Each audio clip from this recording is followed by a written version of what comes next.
6절에서 8절까지 보십니다. 에스더서 8장 6절에서 8절까지 제가 봉독해 드립니다. 내가 어찌 내 민족의 화당함을 참아보며 내 친척의 멸망함을 참아보리이까 하니 아수에로 왕이 왕후 에스더와 유다인 모르드게에게 이르되 하만이 유다인을 살해하려 함으로 나무에 매달렸고 내가 그 집을 에스더에게 주었으니 너희는 왕의 명의로 유다인에게 조서를 뜻대로 쓰고 왕의 반지로 인을 칠지어다. 왕의 이름을 쓰고 왕의 반지로 인친 조서는 누구든지 철회할 수 없음이니라 하니라. 아멘. 결국 이제 하만이 멸망을 당해서 그 재산은 왕에게 귀속되어졌고 왕은 에스더를 위로하는 차원에서 에스더에게 그 재물을 주었다. 하만의 집안의 재물을 에스더에게 주었다. 이렇게 이야기가 기록되어 있습니다. 또 에스더는 모르드게에게 그것을 주어서 재정적으로 지원을 하고 후원을 했다라고 하는 기술이 있습니다. 그러니까 성경에 보면요, 선인은 그 산업을 자자손손에게 끼쳐도 죄인의 재물은 의인을 위하여 쌓이느니라. 그렇게 모으고 비를 저지르고 돈을 많이 쌓아놨어도 그 재물은 의인을 위해서 쌓인다. 이는 말씀과 같이 그렇게 되는 거예요. 가나안 백성들이 그렇게 잘 살고 잘 먹고 큰 집을 짓고 살았지만 결국은 이스라엘 백성들을 위해서 준비된 것이다 라고 하지 않을 수가 없어요. 그러니까 구약은 가나안 전쟁의 완성까지, 신약은 천국까지 연결하셔야 하나님의 말씀이 다 적용된다 라고 말씀을 드렸습니다. 은을 사랑하는 자는 은으로 만족하지 못하고 풍요를 사랑하는 자는 소득으로 만족하지 아니하나니 이것이 헛되도다. 하만에게 딱 어울리는 말입니다. 권력이 10년 이상 못 간대요. 같은 경우로 적용되어집니다. 그가 모태에서 벌거벗고 나왔은즉 그가 나온 대로 들어가고 수고하여 얻은 것을 아무것도 자기 손에 가지고 가지 못한다. 써 있어요. 신약 성경도 똑같습니다. 우리가 세상에 아무것도 가지고 온 것이 없으며 또한 아무것도 가지고 가지 못할 것이다. 우리는 먹을 것과 입을 것이 있은즉 족한 줄로 알 것이니라. 과도한 욕심을 부리지 말라는 거예요. 그래서 탐심은 우상 숭배라고 말씀하고 있는 거예요. 그냥 욕심이 많아서는 하나님 앞에서 합당한 신앙생활이 될 수 없다. 돈을 사랑함이 일만하게 뿌리가 되었다. 하만처럼 돈을 좋아하는 사람이 어디 있어요? 그 정도 성장이고 그 정도의 사람이라면 비리가 얼마나 컸겠는가. 그냥 안 봐도 비디오다라고 하는 표현처럼 얼마나 부정과 비리가 많았겠느냐 이거예요. 돈을 사랑함이 일만하게 뿌리가 되나니 이것을 탐내는 자들은 미혹을 받아 믿음에서 떠나 많은 근심으로써 자기를 찔렀도다. 자기 해악을 가지고 왔지요.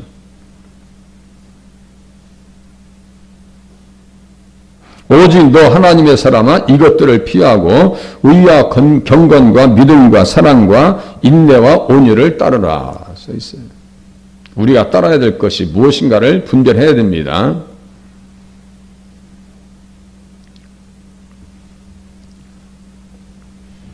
그래서 6절에 보시면 내가 어찌 내 민족의 화당함을 참아보며 내 친척의 멸망함을 참아보리이까 하니 민족의 화당함, 친척의 멸망함. 이제 하만은 죽임을 당했지만 아직도 그 조선은요 유효하게 남아 있는 거예요.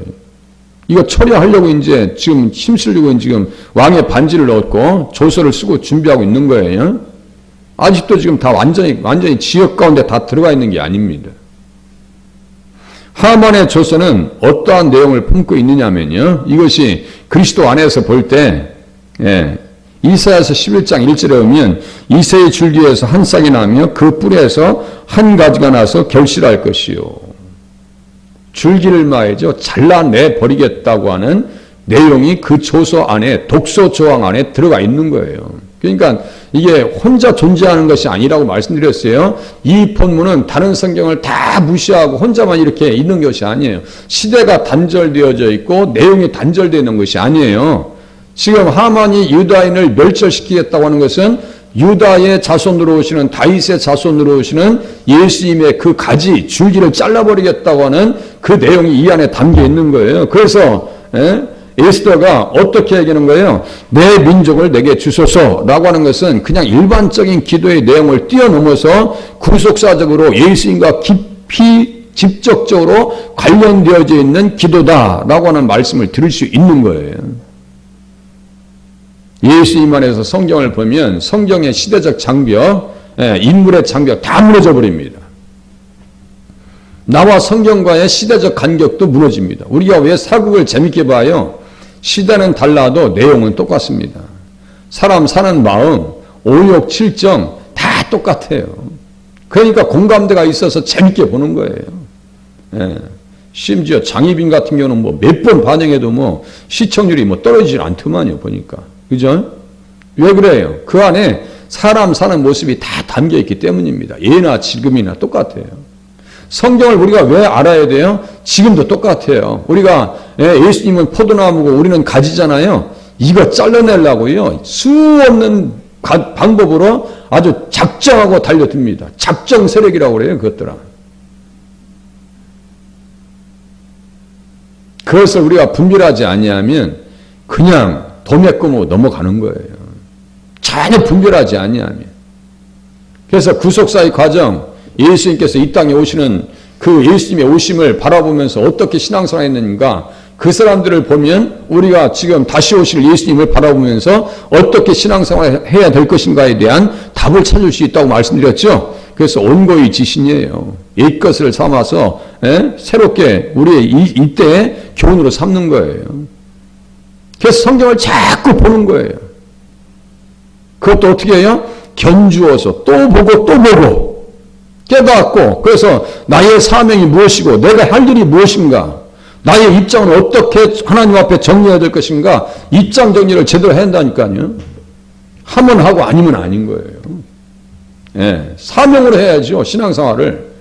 그냥 어떤 취미생활을 하면 안 됩니다. 신앙생활은요, 취미생활이 아닙니다. 이게 생명을 걸고 해야 될 일이에요. 예수가 지금 생명 걸고 주님 앞에 지금 나가고 있는 거 아니에요? 금식하고 피와 살을 드리면서.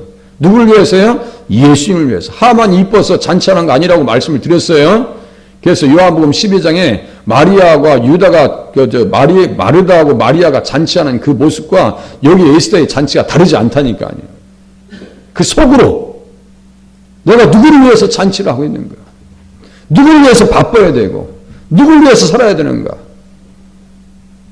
에스더가 일반 그냥 속물과 같은 사람이었다면 말씀드렸죠. 이제는 고생 끝 행복 시작, 127도 실컷 여행 다니면서 그냥 노세 젊어서 노세, 그랬을 거 아니에요?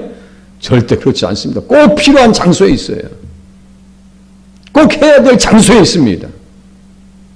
쓰임받아야 할 장소에 있는 거예요.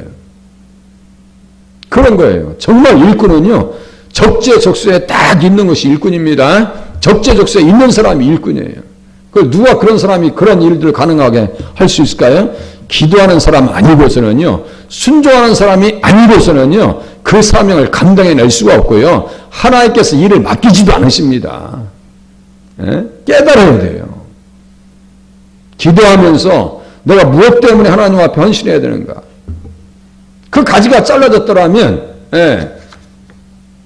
하만의 모략에 의해서 그 가지가 잘라졌더라면 주님의 말씀은 다 무의로 바뀌어 보이는 거예요. 이제 다시 돌아올 것까지 다 말씀하셨잖아요. 그러면 이거 다 가짜 아니야 이거? 그렇게 될 가능성이 공산이 있는 거예요. 자, 에레미야 23장 봐보겠습니다. 에레미야서 23장. 멸망, 화당함이 있었더라면 에레미야 23장의 말씀은요, 그냥 남아있을 수가 없어요. 에레미야 23장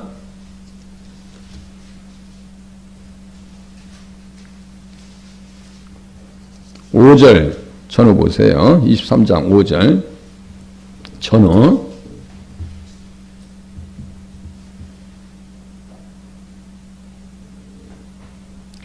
제가 아마 5절에다가 이사야서 11장 1절 써놓으라고 말씀드렸을 거예요. 그 말씀이 그 말씀이에요. 지금 한 가지가 넷째인데 나사렛입니다. 마태복음 2장 23절. 그러면 예수님께서 이 땅에 오신 게 그 가지를 다 잘라버리고 밑둥가이도 다 잘라버리려고 그러는데, 그럼 하만이 얼마나 기가 막히게 나쁜 놈인지 아시겠죠? 그래서 이 악한 하만이라는 것이 666이라고요. 짐승의 숫자라고요. 계시록 13장 18절. 이렇게 다 이렇게 네트워크되어 있어요. 성경이. 성경을 관련성 있게 통으로 봐야 됩니다. 통전적으로 보셔야 돼요. 예수님 안에서 보셔야 됩니다. 그렇게 되지 않으면 성경에서 의미를 끄집어낼 수가 없어요. 자, 23장 5절. 여호와의 말씀이니라. 보라, 때가 이르리니 내가 다윗에게 한 의로운 가지를 일으킬 것이라. 이거 지금 잘라버리겠다는 거 아니에요, 지금.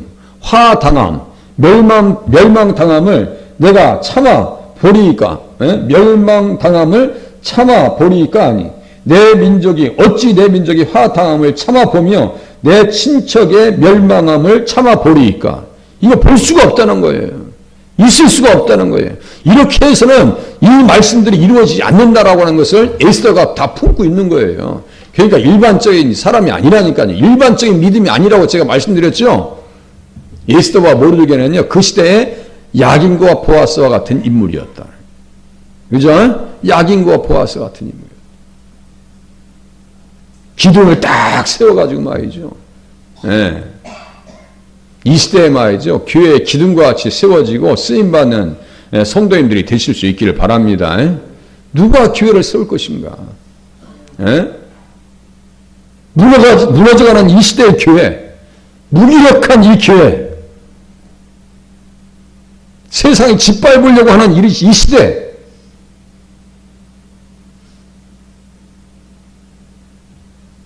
우리는 코로나 시대를 다 경험해 왔습니다. 그 당시에요, 그 시대를 지나면서 1만 교회가 없어졌다고 해요. 1만 교회가. 제가 아주 잘 아는 목사님들 목회를 잘 하셨는데 코로나 때 그냥 폐쇄해버렸어요. 너무너무 마음이 아픈 거예요. 성도들이 없었던 게 아니에요. 그게 안 나와. 그 뒤에도 안 나와. 이건요, 믿음도 아니고 도대체 어떻게 하겠다는 거예요. 그 조그만 코로나 때문에 교회가 무너지면, 만약에 환난과 핍박이 오면 교회가 견디겠어요? 기가 막힐 노릇 아니에요? 그래서 권사님 중에 한 분이 명대사를 하셨다고 말씀드렸죠. 다 똑같은 마음이에요. 코로나 때 못 나오니까 집에서 전화하셨어요. 목사님 오세요.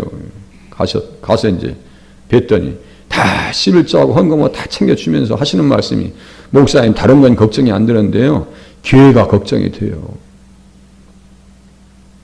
그 마음들이 모아져서, 그 기도가 모아져서 뭘 하고 있는 거예요? 지금도 사명을 감당하고 있다라고 저는 생각하고 있습니다.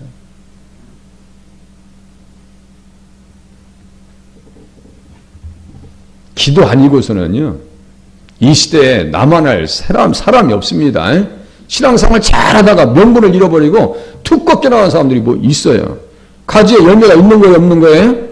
열매가 없으면 그냥 가지들을 다 모아서 주일날 설교에도 나올 겁니다. 가지를 다 모아서요, 불 가운데 집어 던질 거라고 말씀하고 있어요. 충성이라고 하는 것이요, 성령의 열매 가운데 충성이 어디에서 나오는지 아세요? 믿음에서 나오는 거예요. 믿음입니다. 내가 죽도록 충성하라. 그러면 내가 생명의 멸류관을 줄 것이다. 계시록 2장 10절이요. 그 충성은 뭐예요? 끝까지 믿음을 지키라고. 누구처럼요? 에스더처럼 죽으면 죽으리다요.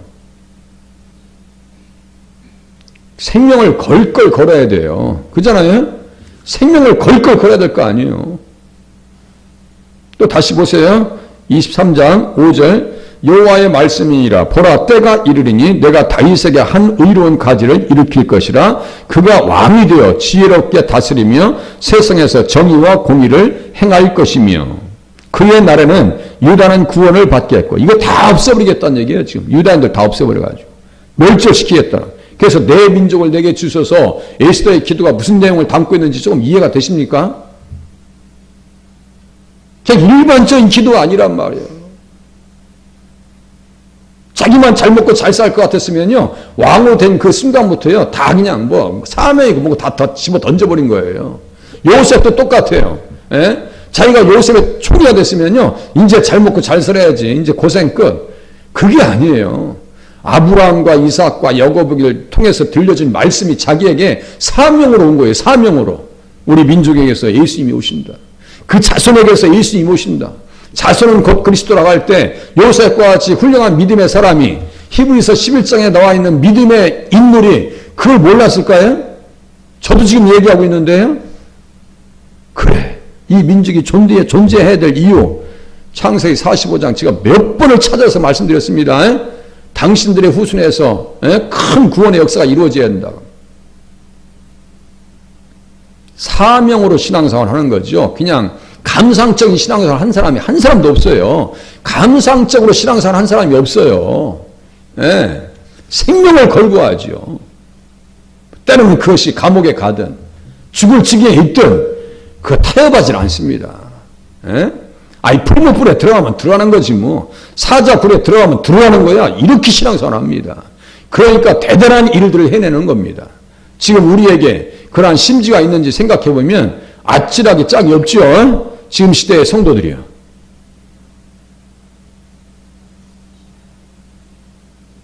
그렇게 해서 그 사람들이 어디로 돌아와야 돼요? 3절 보세요. 23장 3절. 다 이게 관계됩니다. 지금 싹을 잘라버리겠다는 거예요. 어떻게 내 민족의 화당함을 참아보며 내 친척의 멸망당함을 참아보리까. 다 유다 민족들을 얘기하고 있는 거예요, 지금. 지금 1차 포로에서 돌아왔어요. 에스라와 이제 2차 포로로 돌아오기 전 그 순간에, 그 막장 사이에, 요 막간 사이에 지금 이 에스더 사건이 있었던 거예요. 그러면 성전도 지을 수 없는 거고요. 뭐 지은 것도 다 무너뜨려야 되는 거고요. 아니 뭐 유다 민족이 없고 이스라엘 민족이 없는데 뭐 성전이 뭔 필요가 있어요. 싹 다 죽여버리겠다는데 지금.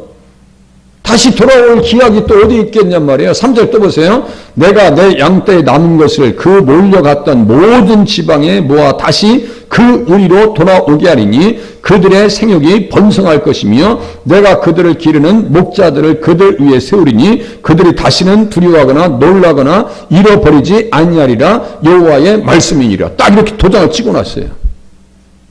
보장하신 말씀이요. 여호와의 말씀이니라.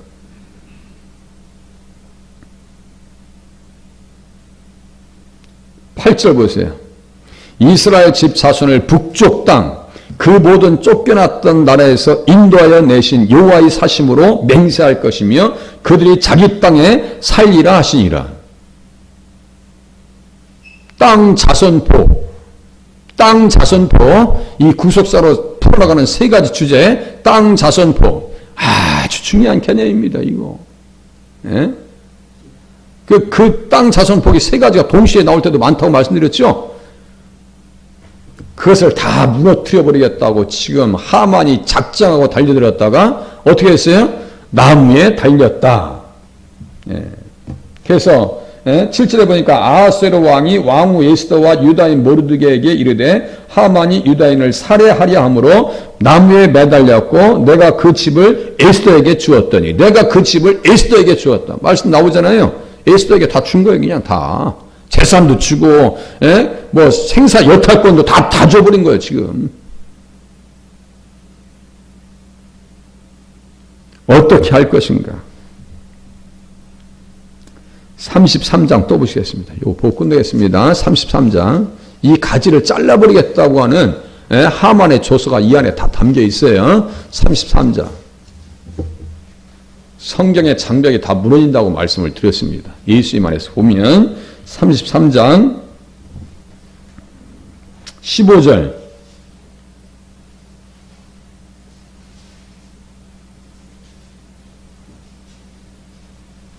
그날 그때 내가 다윗에게서 한 공의로운 가지가 나게 하리니 여기 23장 5절의 말씀과 똑같은 거예요. 지금. 얼마나 중요한 말씀이에요. 이 말씀을 또 반복하겠냐고요. 네? 예수님 오셔야 한다는 거예요. 다윗의 자손으로 예수님 오셔야 한다는 이야기합니다. 나사렛 예수 그리스도, 가지가 되신 예수님. 네? 그가 이 땅의 정의와 공의를 실행할 것이라.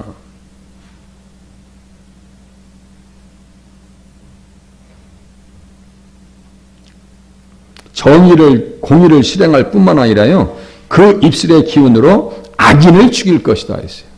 그 입술의 기운으로 악인을 죽일 것이다. 악한 자 하만이 그렇게 비참해 가죠. 예, 갑니다. 예. 그래서 선한 말을 성취한다고 말씀하시고요. 유다가 구원을 받겠고 예루살렘이 안전히 살 것이며 이 성은 여호와는 우리의 의라는 이름을 얻으리라. 여호와의 의. 그렇게 주일날도 봤습니다. 33장 20절 그것만 보고 끝내겠습니다. 20절 여호와께서 이와 같이 말씀하시니라. 너희가 능히 낮에 대한 나의 언약과 밤에 대한 나의 언약을 깨트려 주야로 그때를 잃게 할 수 있을진데 절대로 잃게 할 수 없어요. 이 반어법이라고 말씀드려요. 잘한다라고. 잘하는 거예요 그게? 그런 표현이에요. 아이들 못된 짓을 할 때 잘한다. 그 잘한다고 또 얘기 듣고 했다가 그냥 더 두들겨 맞습니다. 한 대 또 맞는 거야, 아이들. 이 그런 표현입니다. 절대로 잃게 할 수 없다는 얘기예요. 내 종 다윗에게 세운 나의 언약도 깨뜨려 그에게 그의 자리에 앉아 다스릴 아들이 없게 할 수 있겠으며. 다스릴 아들이 누구예요? 예수님이에요. 예수님이십니다. 없게 할 수 있겠으며 내가 나를 섬기는 레위 제사장에게 세운 언약도 파할 수 있으리라. 절대로 없어야 한다는 얘기 아니에요. 하늘의 만상은 셀 수 없으며 바다의 모래는 측량할 수 없나니 내가 그와 같이 내 종 다윗의 자손과 나를 섬기는 레인을 번성하게 하리라 하시니라. 우리는 만인 레인 시대를 살고 있어요. 우리가 제사장이고 레인이에요. 출애굽기 19장 5절 6절 베드로전서 2장 9절쯤 나옵니다. 우리 제사장이에요. 다 이렇게 베드로전서 2장과 다 엮여 있어요 지금. 계시록 1장 5절 5장 9절 이 정도 다 연결되어 있는 거예요. 다 장벽이 사라집니다. 예수님 안에서 보면. 그래서 하나님 앞에 기도하는 자가 승리하더라. 또 주님 앞에 온전한 믿음의 사람을 주님께서 사용하시더라. 이렇게 이해하시고 하나님 앞에 기도의 사명을 감당하실 수 있기를 바랍니다. 기도하시겠습니다.